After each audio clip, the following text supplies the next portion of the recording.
안녕하십니까. 행복한 안식일입니다. 네. 비록 여러 가지로 힘들고 피곤한 또 어려운 시간들을 지나가고 있지만 이 안식일 우리의 마음속에 있는 모든 염려와 불안과 또 모든 고단한 짐들을 다 주님 앞에 내려놓고 이 시간 하나님이 주시는 쉼과 은혜를 우리 모두가 말씀을 통해서 경험할 수 있게 되기를 바라겠습니다.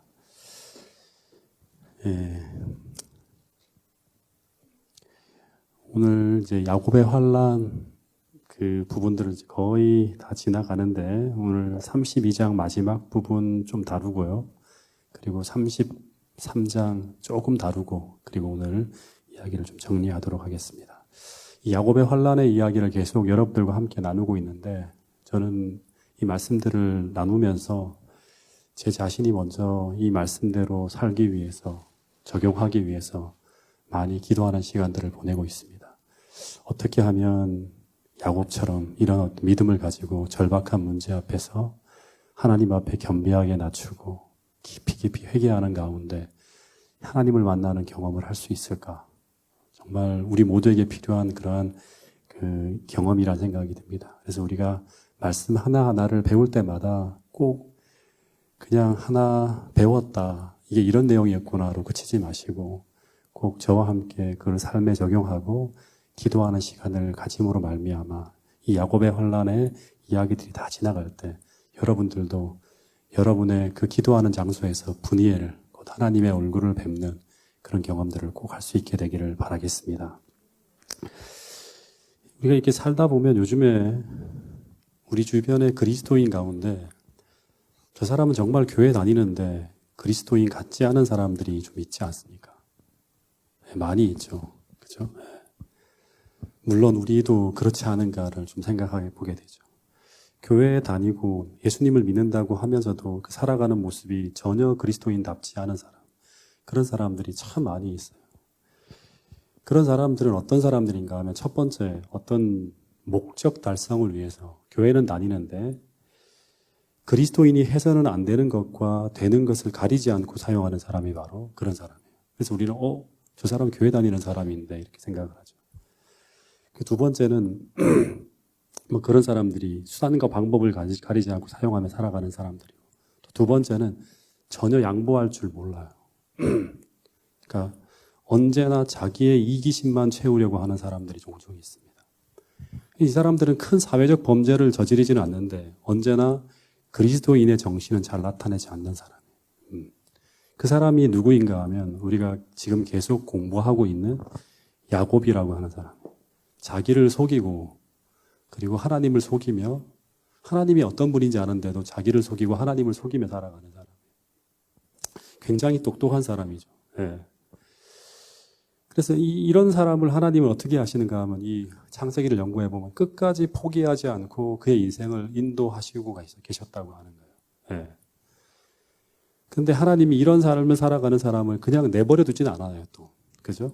계속 하나님은 그를 변화시키기 위해서 여러 가지 고난을 통해서 그를 인도하고 계시는데 그 고난의 절정이 바로 어디인가 하면 이 약복강 나루터라고 합니다. 이 장소가 참 중요해요. 약복강 나루터예요. 그죠? 근데 이 장소가 나중에 뭐로 변해가죠? 하나님을 만나는 장소인 큰 고난의 장소가 브니엘이라는 장소로 바뀌는 거예요. 근데 야곱의 인생은 어떻게 보면 오늘 보편적인 그리스도인들을 다루시는 하나님의 보편적인 모습이에요. 그래서 이 하나하나의 교훈들을 나에게 적용시켜서 하나님은 나를 또 이렇게 변화시키고 있다는 사실들을 우리가 기억해야 한다고 하는 것입니다. 그리고 이 약복강 나루토에서 벌어진 이 야곱의 경험은 야곱이 이제 하나님의 브니엘이라고 하는 게 뭐예요? 하나님의 얼굴을 봤다고 하는 건 뭐냐고 하나님과 정면으로 이제 마주하는 시간을 가졌다고 하는 거죠. 이 고난 속에서. 그 약복강 나루터에서 야곱이 자신의 모든 식구들을 보낸 후에 홀로 남는데 그러니까 이 변화의 장소의 시점의 시작이 뭐라는가 하면 하나님이 야곱으로 하여금 혼자 있게 해요. 식구들을 다 보내고 난 다음에 그 어두컴컴한 시간에 혼자 이제 그 약복강 나루터에 머물러 있는 거예요. 어떻게 보면 고독하게 하시고 철저하게 자기를 바라보고 하나님을 온전하게 바라볼 수 있는 시간들을 하나님은 갖게 하는 거예요. 근데 이런 이야기들을 이제 요 생각을 요 하나만 단어만 놓고 생각해 보면 모세도 광야에서 철저히 자기 자신을 바라보고 하나님을 바라보는 시간을 가졌죠. 바울도 아라비아의 광야에서 철저히 자기 자신을 바라보고 하나님을 바라보는 시간을 가져요. 그러니까 먼저 하나님은 어떤 한 사람을 쓰시기 전에 변화를 경험하게 하기 위해서 그들을 어떻게 한다? 홀로 있도록 사람들과 격리시키는 그러한 경험을 갖게 해요. 그래서 하나님과 깊은 만남을 위해서는 우리는 먼저 홀로 있는 시간과 공간이 필요하다는 거예요. 때때로 사람들이 이제 군중 속에 이제 섞여 있으면 진정한 자신을 드러내지 않으려고 해요. 그죠? 왜냐 그러면 내가 잘못된 게 너무 많기 때문에. 늘 군중 속에 섞여 살아가는 사람은 혼자 있는 것을 견디지 못해 한다고 합니다. 집에 가서도 어떻게 하죠? 혼자 집에 들어가게 되면 TV를 켜놓고 일을 해요. 왜냐 그러면 조용히 있는 걸 못 견뎌야 하는 거예요. 무슨 일을 하든 늘 혼자 있는 시간 속에서 이제는 TV가 아니라 스마트폰을 계속 보죠. 그러면서 내가 어떤 혼자 있다는 걸 잊어버려요. 계속 어디에 인포메이션을 따라가면서 누군가 대화하듯이 계속 쫓겨가는 거예요. 왜냐 그러면 왜 그렇게 혼자 있는 걸 싫어하는가 하면 이제 어떤 심리학자가 얘기하기를 혼자 있으면 자기 자신을 대면하게 된다고 합니다. 근데 이 자기 자신을 정면으로 대면하는 게 쉬운 일이 아니래요. 왜냐 그러면 또 얘기하지만 우리 자신의 모순된 모습들을 다 보는 게 고통스러운 거예요. 그래서 언제나 인간은 마스크를 쓰고 산다고 하는데 이 마스크를 쓴다고 하는 건 뭐냐 그러면 연기를 하면서 한대요. 이 재미있는 것은 인격이라고 하는 단어가 인격이라고 하는 단어가 마스크라고 하는 단어에서 유래했다고 합니다. 그래서 이 단어가 그 라틴어로는 페르소나라고 하는데 들어보셨죠? 페르소나. 들어보신 적이 있으실 거예요. 페르소나라는 이제 이 페르소나라는 의미가 이 마스크라고 하는 의미인데 우리나라 말로 이렇게 표현하면 이 탈춤을 추는 광대들이 자기 역할을 맡아서 탈을 계속 바꿔 쓰죠. 그죠? 무슨 양반탈, 하인탈 이런 것처럼 마찬가지로 우리 인생도 자신에게 맡겨진 역할에 따라서 연극을 하면서 하는 거예요. 교회에 와서는 이렇게, 또 집에서는 이렇게, 또 사람들을 만나서는 거기에 맞춰서 계속 연극을 하면서 한다고 하는 거예요. 그러다가 대부분의 인간들은 어느 순간인가 지치게 된대요. 착하지도 않은데 착한 척, 믿음이 없는데도 믿음 있는 척, 계속 교회에서 이렇게 저렇게 사람들 속에서 신앙도 없는데 신앙이 있는 척 살아가는 거예요. 그러면서 어느 순간에 그러니까 홀로 있는 시간, 내가 언제까지 이렇게 살아야 하는가 하면서 진정한 자기를 찾고 싶어 한다고 합니다. 근데 그 진정한 나 자신을 찾는 곳이 바로 어디인가 하면 홀로 하나님을 만나는 장소로 나가게 될 때, 그때 진정한 나 자신을 보게 된대요. 아무도 의식할 필요가 없는 곳에서 오직 하나님만 바라보면서 하나님과 대화하며 자기 내면을 바라보는 거예요. 여기서부터 하나님은 우리의 마음을 만져주시는 치료가 시작되는 거예요. 네. 예수님도 죄가 있어서 그런 건 아니지만 예수님도 아무리 바쁜 시간에 바쁘더라도 어떻게 하시죠? 한적한 곳에 찾아가서 하나님과 홀로 있는 시간을 갖는 거예요. 그렇게 하지 않으면 살 수가 없기 때문에. 마찬가지로 오늘 우리에게도 이런 조용한 시간이 필요하다고 하는 거예요. 어떻게 보면 이 안식일을 한 번이라도 우리가 적어도 1시간 이상 주님과 홀로 있는 시간을 가지면서 나의 내면의 문제를 하나님 앞에 아뢰고 아무도 의식할 필요가 없는 그런 곳에서 하나님을 만나고 경험하는 가운데서 이 회복이 일어나야지만 진짜 안식일을 우리가 제대로 보내는 거예요. 그래서 오늘 우리에게도 조용한 시간이 필요하다고 하는 것을 우리가 잊어서는 안 된다고 하는 거예요.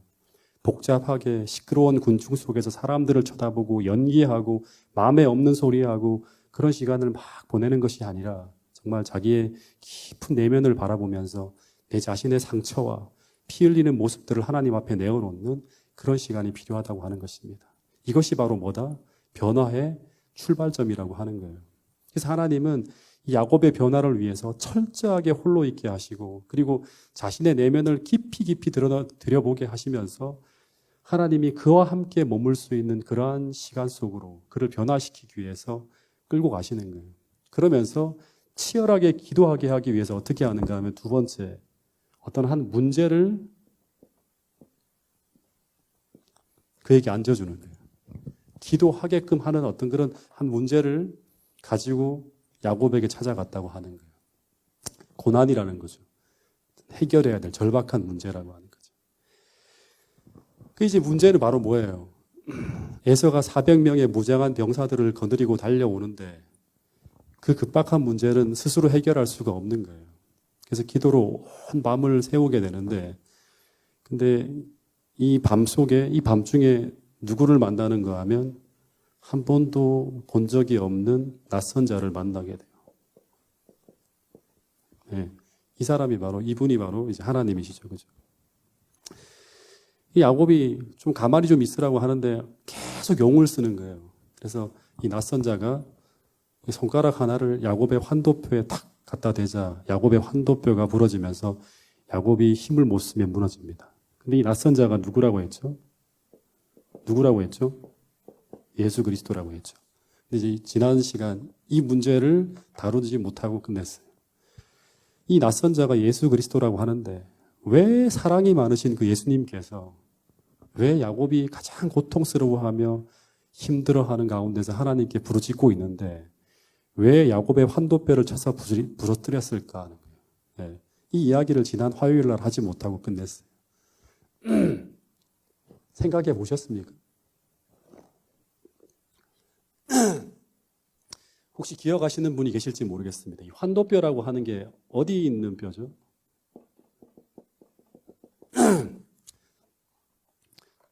이 환도뼈라고 하는 단어가 이전에도 나왔죠. 언제 나왔죠? 아브라함의 종인 엘리에셀이 이제 리브가라고 하는 이제 이삭의 아내를 구하러 갈 때 아브라함의 환도뼈 밑에다 손을 놓고 이제 맹세를 했다고 하는 그런 이야기를 하면서 이 환도뼈에 대해 잠깐 설명한 적이 있습니다. 근데 이 환도뼈는 문자적으로 엉덩이의 골반 쪽을 형성하는 이 좌우 한 쌍의 뼈를 뜻하는 거예요. 네. 그래서 이 종종 과거에는 이 뼈는 사람의 몸을 받쳐주는 물리적 힘의 생성 부분이라고 해요. 그래서 생명의 힘의 근원을 상징한다고 보통 생각을 한대요. 그러니까 이게 무너지면 어떻게 될까요? 사람이 죽는 거예요. 근데 이 뼈를 하나님께서 어떻게 했다? 다른 곳을 때린 게 아니라 어디를 때렸어요? 네. 물리적인 힘의 근원을 상징하는 그 부분을 딱 때린 거예요. 그래서 이 뼈가 어떻게 됐어요? 우지직하고 이제 부러진 거예요. 그래서 이 뼈를 하나님께 치셨다고 하는 것은 팔이라든가 다른 곳이 아니라 여기를 쳤다고 하는 것은 지금까지 야곱이 의지해왔던 육적인 힘을 완전히 꺾어버리는 거예요. 육적인 힘을 무력화시키는 거죠.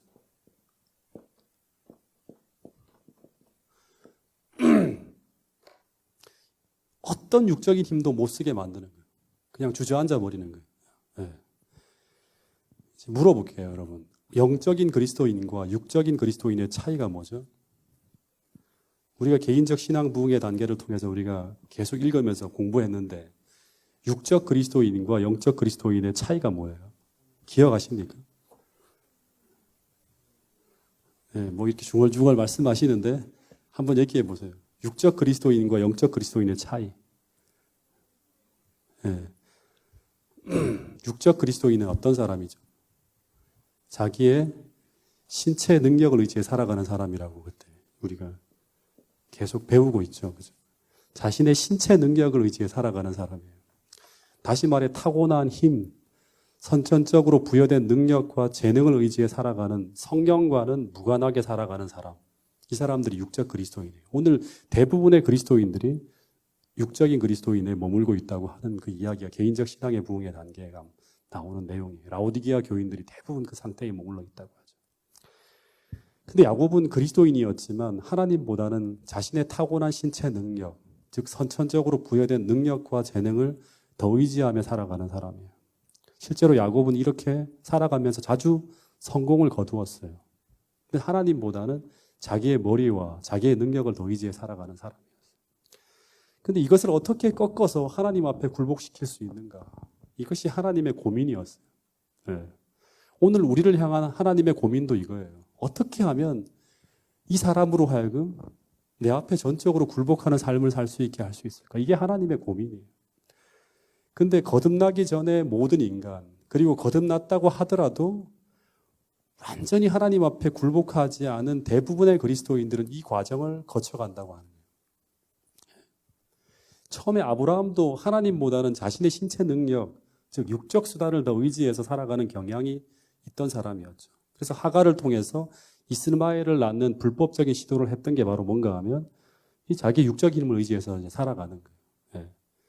그런데 그런 몸부림과 그런 시도가 계속되어지는 동안에는 하나님은 계속 침묵하셨어요. 예. 그러다가 이제 아브라함의 모든 육적인 능력이 완전히 정지되어지는 아브라함의 나이 99세가 되었을 때 환도뼈가 부러진 거죠. 똑같은 거예요. 그때 하나님은 아브라함에게 나타나는 거예요. 예. 그리고 이제 너의 생식기 껍질을 벗겨내는 할례를 통해서 언약을 맺으면서 이제 더 이상 너의 신체 능력이 아니라 온전히 하나님만 의지하여 살아가는 결심을 표하라고 하는 거예요. 그게 바로 하나님과 할례의 언약을 맺는 거예요. 믿음으로 말미암아 살으라고 하는 거죠. 그러니까 이것은 뭐냐 그러면 이 할례를 표한다고 하는 것은 하나님께 전적인 굴복을 하는 거예요. 하나님은 아브라함에게 그걸 요구하시는 게 바로 뭐냐 그러면 할례를 행하라고 하는 거예요. 모세도 똑같아요. 모세도. 자신의 신체 능력과 육적인 힘을 의지할 때까지는 하나님은 계속 침묵하시는 거예요. 이스라엘의 해방이 일어나지 않아요. 출애굽의 역사가 펼쳐지지 않아요. 근데 이제 80살이 되었을 때 다시 말해서 그가 광야에서 이제 완전히 자신의 신체 능력과 육적인 힘을 도저히 의지할 수 없는 상황이 되었을 때 그때 전적으로 하나님만 의지하여 살아가야 하는 그 순간에 하나님은 그에게 뭘 부여하신다? 지팡이를 부여했잖아요. 네. 우리 김기호 목사님이 한 지팡이 이렇게 말씀하셨대요. 네. 근데 이제 야곱에게도 이 야곱의 환도뼈를 위골시킴으로 말미암아 이제 더 이상 자신의 신체 능력을 의지해서 그 환난을 지나갈 수 없는 상황을 만드시면서 그에게 전적인 굴복을 요구하시는 거예요. 전적인 굴복을 요구하는 거예요. 그래서 야곱의 환난이라는 사건을 통해서 하나님께서 오늘 우리에게 가르치시고자 하는 핵심적인 교훈은 이거예요. 여러분, 야곱의 환난이라는 것은 한마디로 하면 뭐예요? 우리의 힘과 능력으로는 도저히 통과할 수 없는 환난이 바로 야곱의 환난이에요. 우리의 육적인 힘과 지혜와 능력은 전혀 무력한 그러한 어떤 사용할 수 없는 그러한 곳이 바로 뭔가 야곱의 환난이에요. 다시 말해서 하나님은 미래에 우리의 힘과 의지로는 도저히 통과할 수 없는 전적으로 하나님을 의지해 살아갈 수밖에 없는 그런 환경 속으로 우리를 들어가게 하신다고 하는 거예요. 이게 야곱의 환난이에요. 그래서 그곳에서 하나님은 당신의 백성들을 온전히 찾아내는 거예요. 왜냐하면 그곳을 지나가는 사람들은 모두 전적으로 하나님께 굴복하고 그분만을 바라보고 그분만을 의지해 살아갈 수 있는 그런 믿음을 소유한 사람만이 통과할 수 있는 환난이 뭐다? 야곱의 환난이에요. 아브라함의 믿음을 우리가 온전히 배우고 야곱의 환난을 통해서 야곱이 어떤 믿음을 가지고 그 환난을 통과했는지를 전적으로 우리가 알아야 돼요. 확실하게 알아야 되는 거예요. 어쨌든 야곱이 그곳에서 급소를 얻어맞고 환도뼈가 부러지면서 완전히 절망하는 경험을 합니다. 여러분, 우리가 진정한 신앙을 찾고 진정한 하나님의 사람이 되어가는 과정에서 꼭 필요한 것이 바로 뭔가 하면 절망이에요. 절망. 자기 자신에 대한 절망이에요.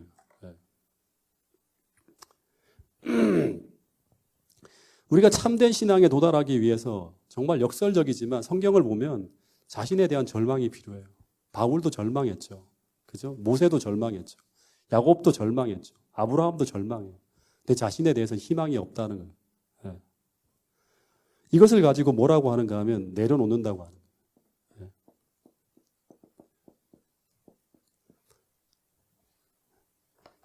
네. 자기를 포기한다. 자신을 십자가에 못 박는다. 여러분, 이 경험이 없으면 하나님이 진정 나의 하나님이 되기는 쉽지 않습니다. 여러분, 신앙이라고 하는 것은 뭔가 하면 우리 나중에 로마서도 공부하겠지만 그 로마서 전체 내용에 한마디로 표현하면 내가 아니라 오직 그리스도예요. 이게 믿음으로 알면 의의 진수. 내가 아니라 오직 그리스도. 근데 대부분의 그리스도인들은 아직도 그리스도가 아닌 나를 믿고 살아가고 있습니다. 여러분들도 그런 삶을 살아가고 있는 분들이 참 많을 거예요. 하나님이 아니라 나를 믿고 살아가는 거예요. 근데 오직 그리스도께서 내 안에 나를 대신해서 나의 주인이 되시기 위해서 우리는 나를 십자가에 못 박는 경험, 나를 온전히 내려놓는 경험, 하나님 앞에 전적으로 굴복하는 경험이 필요하다고 하는 거예요.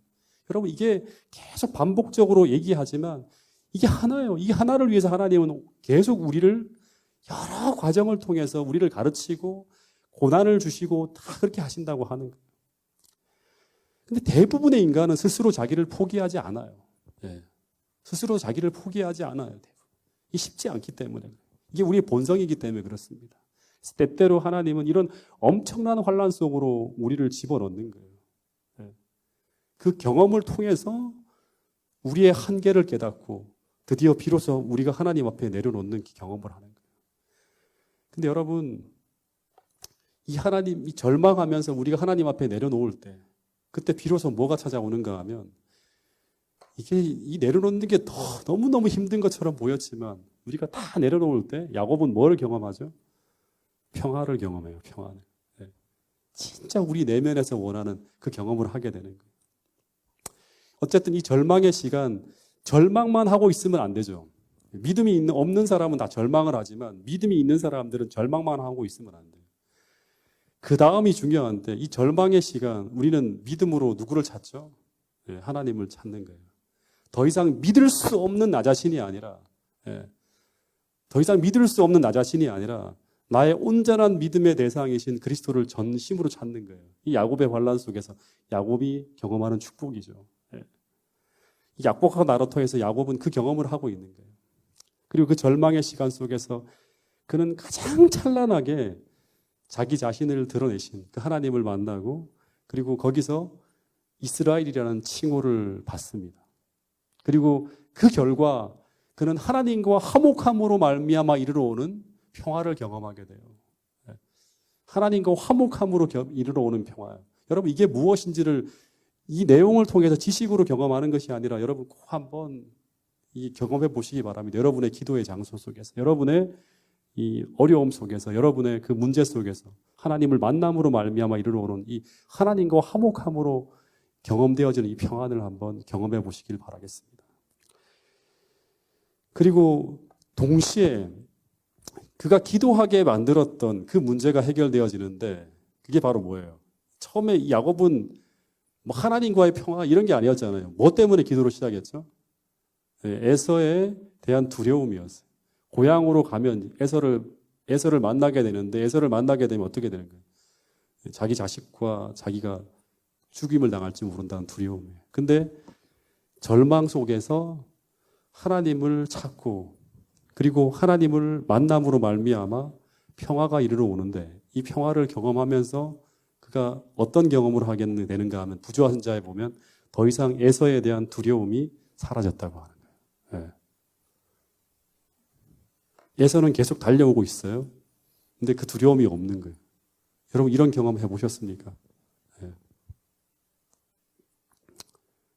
여러분 이런 모든 경험들이 오늘 우리가 이렇게 배우는 것으로 끝나는 게 아니라 정말 하나님을 만남으로 말미암아 여러분의 삶 속에서 꼭 경험하게 될 수 있기를 간절히 바라겠습니다.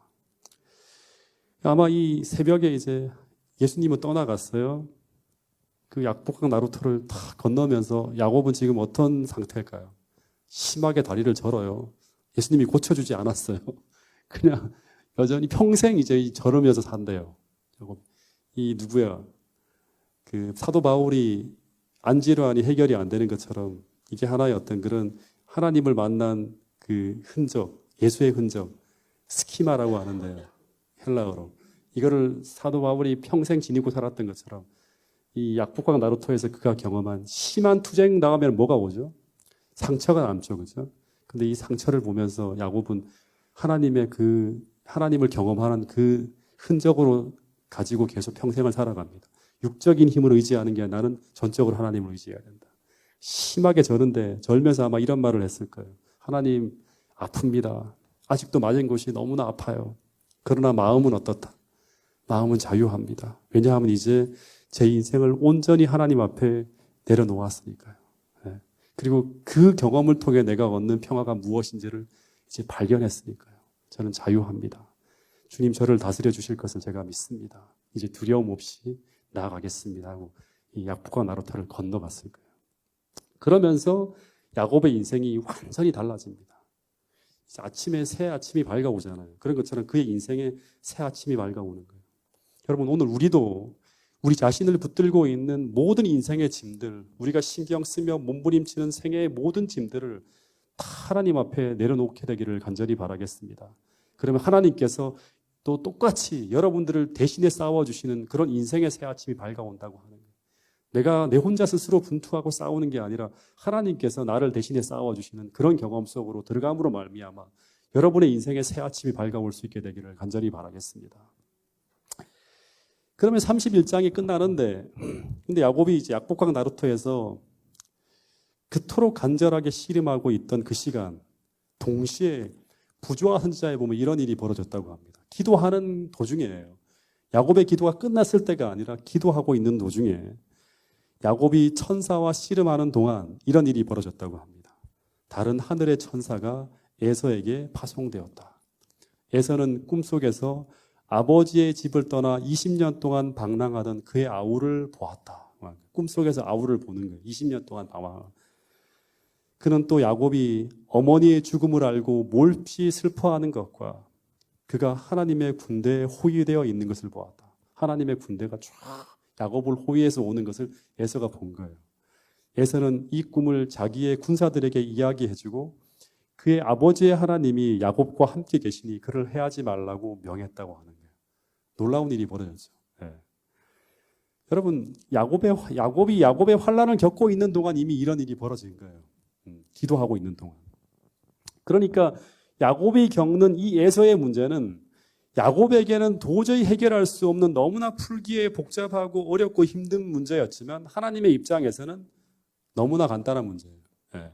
하나님께서 에서의 꿈속에서 나타나서 몇 장면을 딱 보여주시고 몇 말씀만 딱 하면 그 즉시 문제가 완벽하게 해결되어질 수 있는 그런 문제였다고 하는 거예요. 그러니까 이 문제는 누구의 문제예요? 에서가 몰려오는 이 문제는 누구의 문제예요? 에서의 문제가 아니라 누구의 문제다? 야곱의 문제예요. 야곱의 문제. 야곱의 문제만 해결되면 에서의 문제는 다 풀리는 문제였다고 하는 거예요. 근데 만약 우리가 이 문제를 자신의 문제로 보지 않고 저 에서 나쁜 놈 어떻게 하면 저거를 바꿔줄 수 있을까? 어떻게 하면 무력으로 제압할 수 있을까? 계속 에서만 바라보고 풀려고 하면 도저히 풀리지 않는 문제가 될 수 있다고 하는 거예요. 근데 오늘 우리 삶에서 벌어지는 수만 가지의 문제를 우리가 단순화시킬 수 있다고 하는 거예요. 이 이야기를 통해서. 그렇게 단순화할 수 있는 사람이 바로 누구인가 하면 그리스도인이에요. 다시 말해서 오늘 우리가 그 문제를 통해서 전적으로 주님께로 돌아가면, 그 문제를 통해서 우리가 전적으로 주님께 돌아가면, 그래서 주님을 만나서 그분 앞에 전적으로 굴복하고 그분을 우리 인생의 주인으로 모시면 우리의 모든 문제는 주님께서 풀어주실 수 있는 문제로 바뀌어질 수 있다고 하는 거예요. 또 하나, 하나님께서 우리의 문제를 풀어가시는 방법은 10일 전에 조금, 5일 전에 조금, 3일 전에 조금, 2일 전에 조금 하면서 이 문제를 조금씩 해결하시는 것이 아니라 단 하루 만에 모든 문제가 완벽하게 해결되어지는 그런 방법으로 일하시는 모습을 우리는 종종 볼 수 있다고 하는 거예요. 라반의 때도 마찬가지였죠. 바로 만나기 직전에 하나님은 꿈을 꾸게 해서 그 문제를 해결해 버리시는 거예요. 여러분, 나아만 장군의 문둥병을 고치는 방법을 여러분들 잘 알고 있을 거라는 생각이 듭니다. 마찬가지예요. 패턴이 똑같은데 이 위대한 장군이 엘리사를 찾아서 에돔 땅에서 이제 왔어요. 그런데 이 나아만이 이제 그 엘리사의 집으로 갔는데 엘리사가 막 쫓아 나와서 어서 오세요라고 인사도 하지 않고 어떻게 하죠? 얼굴도 안 보이고 완전히 자기를 무시하는 투로 자신의 종만 보내어서 그 위대한 장군에게 뭐라고 하는가 하면 낫고 싶으면 어떻게 알아? 낫고 싶으면 이 문제를 해결하고 싶으면 어떻게 알아? 네. 선지자의 말을 듣고 요단강으로 가서 7번 요단강 물속에 들어가라고 하는 거예요. 근데 이 명령에 순종하기 위해서는 어떻게 해야 된다? 첫 번째는 자기를 낮춰야 돼요. 네. 두 번째는 자기의 생각을 포기해야 돼요. 네. 세 번째는 전적으로 하나님 말씀에 의지해야 돼요. 야곱의 환난의 문제를 푸는 방법과 비슷한 패턴이에요. 근데 더 큰 문제는 뭔가 하면 이 나아만이 요단강 속으로 들어가서 한 번 담글 때마다 조금씩 병이 나아가는 것이 아니라 6번 담글 때까지 아무런 변화가 일어나지 않았다고 하는 거예요. 야곱이 아무리 기도하는데 에서는 계속 달려오는 거예요. 예. 계속 달려오는, 멈추지 않고 달려오는 거예요. 언제까지? 직전까지. 예. 다시 말해 7이라고 하는 하나님 말씀 앞에 전적으로 굴복하고 철저하게 자신을 낮추고 전적으로 하나님 앞에 굴복하기 전까지는 단 하나의 변화도 없었다고 하는 거예요. 그러나 그가 전적으로 굴복해서 자신을 하나님 앞에 낮추면서 7번째 몸을 담글고 나올 때 어떤 일이 벌어지는가 하면 완벽한 변화가 일어나는 거예요. 예. 이 야곱이 전적으로 하나님 앞에 굴복할 때 완벽한 변화가 순식간에 다 벌어지잖아요. 예. 그래서 모든 문제는 또다시 반복합니다. 하나님에게 있는 것이 아니라 또는 상대에게 있는 것이 아니라 환경에 있는 것이 아니라 뭐다? 우리에게 있는 거예요. 다시 말해서 문제는 눈에 보이는 외적인 문제가 아니라 무슨 문제다? 나의 내면의 문제라고 하는 거예요. 내가 자신을 하나님 앞에 낮추고 철저하게 회개하고 전적으로 자신을 포기하며 하나님 앞에 굴복할 수 있는가의 문제라고 하는 것입니다. 그러면 하나님은 한순간에 그 문제를 해결할 수 있는 분이라고 성경은 계속적으로 반복해서 우리에게 이야기하고 있다고 하는 것입니다. 여러분, 이것이 바로 성경이 우리에게 가르쳐주는 지혜예요. 여러분, 제가 방문할 때마다 가끔씩 여러분들의 설교할 때마다 잠언 3장 5절의 말씀을 여러분들에게 꺼내요. 혹시 기억하십니까? 잠언 3장 5절. 어떤 말씀이 나오죠? 너희는 마음을 다하여 여호와를 의지하고 내 자신의 명철을 의지하지 말라고 하는 거예요. 여러분, 이게 성경 전체를 흘러가는 우리가 하나님의 지혜를 가지고 살아갈 수 있는 굉장히 중요한 방법이에요. 이것이 수많은 인물들을 하나님께서 변화시키는 하나님의 핵심적인 어떤 그런 가르침이라고 하는 거예요. 어쨌든 이제 드디어 33장으로 넘어가서 이제 야곱이 약복강을 건너서 에서를 만나는 장면이 이제 나옵니다. 33장 1절부터 3절 말씀을 같이 한번 읽어보겠습니다. 33장 1절부터 3절까지의 말씀입니다. 시작. 야곱이 눈을 들어보니 에서가 400명의 장정을 거느리고 오고 있는지라. 그의 자식들을 나누어 레아와 라헬과 두 여종에게 맡기고 여종들과 그들의 자식들은 앞에 두고 레아와 그의 자식들은 다음에 두고 라헬과 요셉은 뒤에 두고 자기는 그들 앞에서 나아가되 몸을 7번 땅에 굽히며 그의 형 에서에게 가까이 가니. 예. 그러니까 여기서 야곱이 눈을 탁 들어보니까 에서가 400명의 장정을 거느리고 오는데 이전 같으면 야곱이 놀라 나자빠져야 되는데 그렇지 않고 여종의 자식들을 맨 앞에 두고, 여종의 자식들이 누구예요? 비라와 실바의 자식들을 맨 앞에 두고, 그 다음에 비라와 실바가 따라가고, 그 다음에 레아와 그 자식들이 그 다음에 갑니다. 그리고 마지막 맨 뒤에 누가 가요? 라헬과 요셉이 그 뒤에 두었다고 하는 거예요. 근데 이 배열을 가지고 이제 야곱이 사랑하고 아끼는 순서대로 식구들을 쭉 배열했다고 하는 그런 이야기도 있습니다. 그래서 이 라헬과 요셉을 안전상의 이유 때문에 맨 후방에 두었다고 보기도 하는데 부조와 선지자에 보면 이런 글이 있습니다.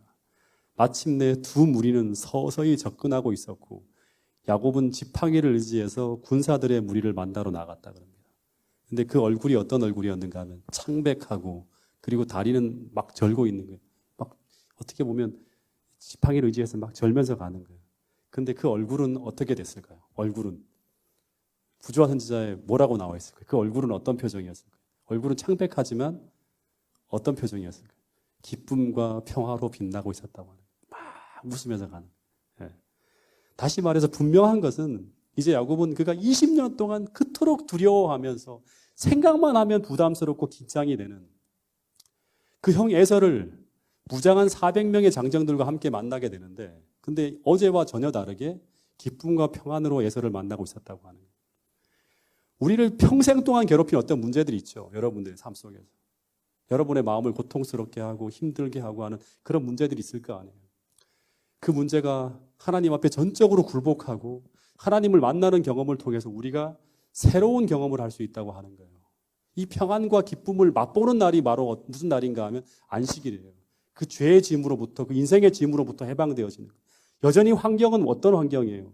에서의 400명의 군사들이 몰려오고 있지만 그걸 두려워하지 않고 하나님께 다 맡기고 하나님이 주시는 새로운 마음을 가지고 살아가는 사람들. 그 사람들이 바로 누구인가 하면 야곱의 환난을 통과한 사람들, 진정한 그리스도인이라고 하는 거예요. 이 사이에 무슨 일이 벌어졌는가? 또 얘기합니다. 또 생각해 보아야 돼요. 그는 기도했죠. 하나님만 바라보며 전적으로 기도했어요. 또 무엇을 했어요? 회개했어요. 깊이 회개했어요. 그리고 그 경험을 통해 어떻게 되었다? 분이엘, 하나님을 만났어요. 그리고 하나님 만났다고 하는 건 뭐예요? 하나님과의 관계가 온전히 회복되어져서 하나님과 화목하게 되어졌다고 하는 거예요. 그 결과가 바로 뭐예요? 기쁨과 평안이 오는 거예요. 기쁨과 평안. 이게 로마서에서도 이야기해요. 로마서에서도. 예. 그리고 이제 어저께 그토록 두려움 속에 있었는데 이제 에서를 20년 만에 만났는데 근데 하나님을 만난 사람인 야곱이 어떻게 했는가 하면 3절에 보면 그는 그들 앞에 나아가되 어떻게 했습니까? 몸을 7번 땅에 굽히면서 그의 형 에서에게 가까이 나가니라는 말이 나와요. 몸을 7번 땅에 굽혔다고 하는 건 이건 뭔가 하면 고대 왕이나 정복자에게 하는 최대한의 예우를 표하는 고대 근동의 인사법이라고 하는 거예요. 그러니까 7번을 땅에 굽히면 어떻게 했어요? 가까이 갔다고 하는데 이거는 이 인사법이 뭐냐면 한 번 절할 때마다 조금씩 앞으로 나가는 거예요. 절을 마칠 때마다 한 번씩 조금씩 나가는 거예요. 그래서 마지막 절을 다 할 때는 그 앞에 거의 가까이 나가는 거예요. 이렇게요. 예. 근데 왜 야곱이 이토록 에서에게 자신을 낮추고 이토록 철저하게 용서를 구했을까요? 또다시 말하지만 하나님을 만난 후에 이런 변화가 일어났다고 하는 거예요. 하나님을 만난 후에. 이것은 그가 이전에 죄악으로 취한 모든 권리를 전적으로 포기해야 한다는 것을 나타내는 것이라고 합니다. 다시 말해서 오랫동안 그의 나쁜 품성으로 말미암아 야기했던 그 형과의 모든 불화와 반목을 진심으로 뉘우치면서 형에게 용서를 구하는 거예요. 형, 저 때문에 얼마나 힘드셨습니까? 저 완전히 다 하나님을 만남으로 말미암아 다 나의 모든 권리를 다툼이 야기될 수 있는 모든 걸 다 포기합니다. 근데 이것이 바로 깊은 회개를 통해서 하나님을 만난 사람의 모습 속에서 진정으로 나타나는 모습이라고 하는데 이스라엘이라는 뜻이 뭐라고 했죠? 이스라엘. 하나님과 더불어. 그 다음에 뭐예요? 혹은 사람으로 더불어라는 말이 나와요. 하나님으로 더불어 싸워 이기는 것만이 아니라 사람으로 더불어 싸워 이겼다고 하는 거예요. 에서의 400명의 무장한 사람들을 뭐로 물리치는 거예요? 기도로, 믿음으로 물리치며 승리하는 사람의 모습이 바로 이런 모습. 에서가 그 무력을 에서가 칼을 들고 정말 불같은 분노를 가지고 야곱을 죽이려고 했는데 그 모든 칼을 놓게 만든 게 바로 뭐예요?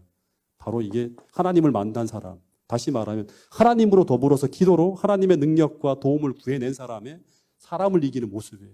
그건 바로 뭐예요? 철저하게 자기를 회개하는 사람의 모습으로 변화된 모습으로 그 앞에 다가가게 만들었다고 하는 거예요. 근데 이런 야곱의 변화를 통해 이 깊은 겸비의 모습을 보면서 에서에 나타난 반응이 아주 놀랍게 나타났어요. 4절에 보면 에서가 달려와서 그를 맞이하고 어떻게 한다? 안고 목을 어긋 맞추면서 그와 입 맞추며 서로 펑펑 우는 거예요. 에서가 막 우는 거예요. 이런 글이 있습니다. 그 절름거리는 고뇌의 사람을 보고 에서가 달려와서 그를 맞아서 안고 목을 어긋 맡기고 그와 입 맞추고 피차 울었다. 그리고 그 광경을 바라보던 그 거칠기 이를 데 없던 에서의 군사들까지도 마음에 큰 감동을 받았다. 꿈에 대한 이야기를 듣기는 하였으나 그들의 대장의 마음이 이렇게 변할 줄은 미처 생각지 못하였다.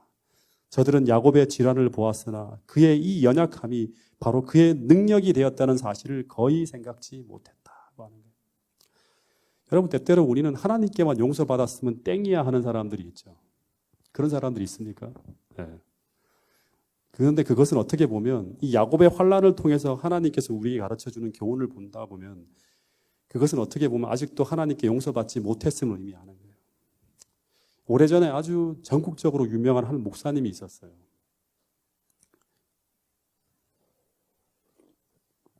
이 이야기만 하고 오늘 말씀을 좀 정리할게요.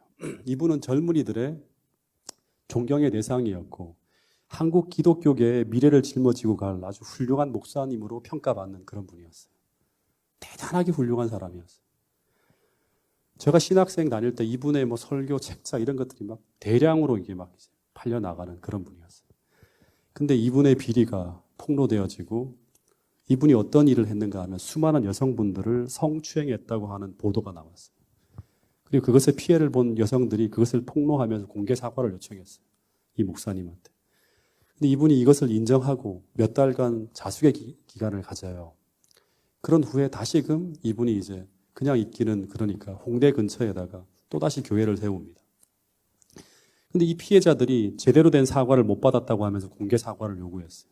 근데 이분이 한 말이 무엇인가 하면 시편 51편을 인용하면서 나는 하나님께만 범죄하였다. 이것이 바로 다윗의 회개 속에 기도 속에 포함되어 있는 것이다. 그래서 하나님께 회개하고 하나님께만 확실히 용서받았으면 끝이라고 하는 거예요. 그래서 그 피해자들이 계속 자기에게 자기를 비난하고 사과하라고 하는 것은 바로 그들이 사단의 대리자들이 되어서 자기를 어떻게 하는 거다? 참소하는 것이라고 하는 거예요. 근데 자세한 내막이나 이런 것들은 내가 하나님이 아니기 때문에 알 수 없지만 제가 볼 때 만약 이 목사님이 사과를 요청하는 그 피해자들에게 제대로 사과하지 않고 자기를 비난하는 것을 사단의 참소로 몰아가는 것만 봐서는 제가 볼 때 이것은 그 목사님이 하나님께 용서받지 못했음을 증거하는 거예요. 다시 말하면 야곱의 환난의 경험을 통해서 그가 철저하게 하나님과의 관계를 온전히 회복하지 못했음을 의미하는 거라고. 왜냐하면 창세기 33장에 보면 오늘 우리가 하나님과의 관계 속에서 화목함을 이루었다면 그리고 그가 진심으로 회개하고 변화된 사람이라고 하면 그 결과는 야곱처럼 나에게 피해를 입은 사람에게 철저하게 용서를 구하고 그리고 그와의 관계 회복을 위해 최선을 다하는 모습이 나타난다고 하는 거예요. 그래서 우리 안에 하나님과의 관계 회복이 일어날 때 동시에 우리 이웃과의 관계 회복이 동시에 일어난다고 하는 것이 성경의 공식이라고 하는 거예요. 여러분 우리가 잘 살펴봐야 돼요. 이 이삭과 야곱이 이삭이 아니라 이삭의 두 아들인 에서와 야곱이 이삭의 곁에 있었지만 다시 말하면 교회에 나와 있었어요. 근데 이 두 사람이 관계가 어떤 관계였는가 하면 이 야곱이 육적인 그리스도 신앙인으로 머물러 있을 때는 이 두 사람이 한 교회에 있었지만 서로 원수가 되어 서로 죽이려고 하던 사람이었어요. 그죠? 계속 치열하게 경쟁하고 싸우고 다투고 누가 뭐가 되는가 하면 계속 싸우고 있는 중이었어요. 똑같이 예수님 안에서 12제자가 있었지만 그들이 아직도 하나님을 전적으로 의지하지 않고 전적으로 굴복하지 못하고 성령을 경험하고 있지 못할 때는 누가 더 높은 사람인가로 계속 다투는 거예요. 온전히 하나가 되지 못해요. 그 속에서는 하나님의 역사가 펼쳐지지 않고 예수의 증인으로 살 수가 없는 거예요. 근데 이 관계가 이렇게 서로 울며 서로 사랑하는 이런 관계로 변화되어지는 그 시작에 바로 무슨 일이 있었다? 바로 약복강 나루터에서의 경험이 있었다고 하는 거예요. 이 한 사람의 경험이 아직 하나님을 경험하지 못한 사람의 마음을 변화시키는 거예요. 비록 이 사람이 회개하진 않더라도 관계가 회복되어지는 놀라운 일이 벌어지는 거예요. 마찬가지로 이 12제자들이 그렇게 다투고 서로 잘났다고 하며 싸우다가 십자가를 통해서 그 다음에 어떤 일이 벌어지죠? 오순절 경험하기 전에 그들이 전적으로 하나님 앞에 굴복하고 자기 자신을 내려놓는 그러한 일이 펼쳐졌을 때 그들은 완전히 한 마음으로 기도하는 그런 이 놀라운 어떤 변화의 움직임이 일어나는 걸 볼 수 있습니다. 여러분 그래서 우리 모두 어떻게 해야 되는가 하면 교회만 나오는 것이 아니라 하나님께로 돌아가는 역사가 펼쳐져야 된다고 하는 것입니다. 여러분 우리의 모든 문제를 가지고 하나님과 홀로 기도하는 그 기도의 장소로 돌아가서 그분 앞에 온전히 굴복하고 기도할 때 그 속에서 우리의 죄된 마음도 회복되어지고 동시에 우리의 불화한 모든 인간관계도 그 속에서 온전한 회복이 일어나게 된다고 하는 것이 오늘 야곱의 환난을 통해서 우리가 또 한 번 배워야 될 중요한 교훈이라고 하는 사실을 잊지 않게 되기를 간절히 바라겠습니다. 마지막으로 이 말씀을 읽어드리고 마치겠습니다. 바로 전날 야곱은 멸망이 바로 그 앞에 이른 것처럼 보이던 그때 야곱은 인간의 도움이 얼마나 헛된 것임을 그리고 인간의 능력을 신뢰하는 모든 일이 얼마나 어리석은 것임을 알게 되었다. 그리고 그가 하나님께 그처럼 큰 죄를 지었으나 그의 유일한 도움 역시 하나님께로 와야 한다는 것을 깨달았다. 의지할 것 없고 자신의 무가치함을 느낀 그는 회개하는 죄인에게 베푸시는 하나님의 자비로운 약속을 간청하였다고 합니다.